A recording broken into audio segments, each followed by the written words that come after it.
നമസ്കാരം. ഇന്നലെ ഇസ്രായേൽ ലക്ഷ്യമിട്ടത് ഇറാന്റെ ആണവ നഗരമായ ഇസ്ഫഹാനെയായിരുന്നു. അമേരിക്കൻ ഉദ്യോഗസ്ഥരാണ് അക്രമ വാർത്ത ഇന്നലെ രാവിലെ ആദ്യം തന്നെ പുറത്തുവിട്ടത്. വൈകാതെ തന്നെ ഇറാന്റെ മാധ്യമങ്ങളും ഇത് സ്ഥിരീകരിച്ചുകൊണ്ട് രംഗത്തെത്തുകയായിരുന്നു. ഇസ്രായേൽ ഇനിയും ആക്രമിക്കും എന്നുള്ള ഒരു ഉറച്ച വിശ്വാസത്തിൽ തന്നെയാണ് ഇറാൻ ഓരോ ചുവടും നീക്കുന്നത്. അതിനിടെ ഇറാനെതിരെ അമേരിക്ക ഇപ്പോൾ കൂടുതൽ ഉപരോധം ഏർപ്പെടുത്തിക്കൊണ്ട് രംഗത്തെത്തിയിട്ടുണ്ട്. തിരിച്ചടി സാധ്യതയില്ല എന്ന് അന്തർദേശീയ മാധ്യമങ്ങൾ വാർത്ത നൽകിയതിന് തൊട്ടു പിന്നാലെയായിരുന്നു ഇസ്രായേലിന്റെ ഭാഗത്തു നിന്നും അപ്രതീക്ഷിതമായ മിസൈൽ ആക്രമണം ഉണ്ടായത്. എന്തായാലും ഇസ്ഫഹാൻ പ്രവിശ്യ ഇറാനെ സംബന്ധിച്ചിടത്തോളം വളരെ പ്രാധാന്യമുള്ള അല്ലെങ്കിൽ വളരെ നിർണായകമായ ഒരു പ്രദേശമാണ്. ഇറാന്റെ ആണവ കേന്ദ്രങ്ങൾ സ്ഥിതി ചെയ്യുന്ന ഒരു പ്രദേശമാണിത്.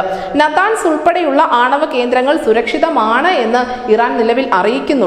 വിവാദമായ യുറേനിയം സമ്പുഷ്ടീകരണം നടക്കുന്നത് നതാൻസ് കേന്ദ്രത്തിലാണ് എന്ന് നമുക്കറിയാം. ഈ ആക്രമണത്തിന്റെ വാർത്ത വന്നതിന് തൊട്ട് പിന്നാലെ ആഗോള വിപണിയിൽ എണ്ണ വില $3 ഉയർന്നു എന്നുള്ള റിപ്പോർട്ട് കൂടി പുറത്തു വന്നിരുന്നു. പശ്ചിമേഷ്യയിൽ നടക്കുന്ന ഈ ഇറാൻ ഇസ്രായേൽ പോരിനേക്കാളും ഒക്കെ ഒരുപക്ഷെ ലോകത്തെ ഞെട്ടിച്ചത് എണ്ണ വിലയിൽ പെട്ടെന്നുണ്ടായ ഈ കുതിപ്പ് തന്നെയാണ്. പ്രത്യേകിച്ചും ഇന്ത്യ അടക്കമുള്ള എണ്ണ ഇറക്കുമതി രാജ്യങ്ങളെ ഇത് കാര്യമായി തന്നെ ബാധിക്കാനുള്ള സാധ്യതയുണ്ട്.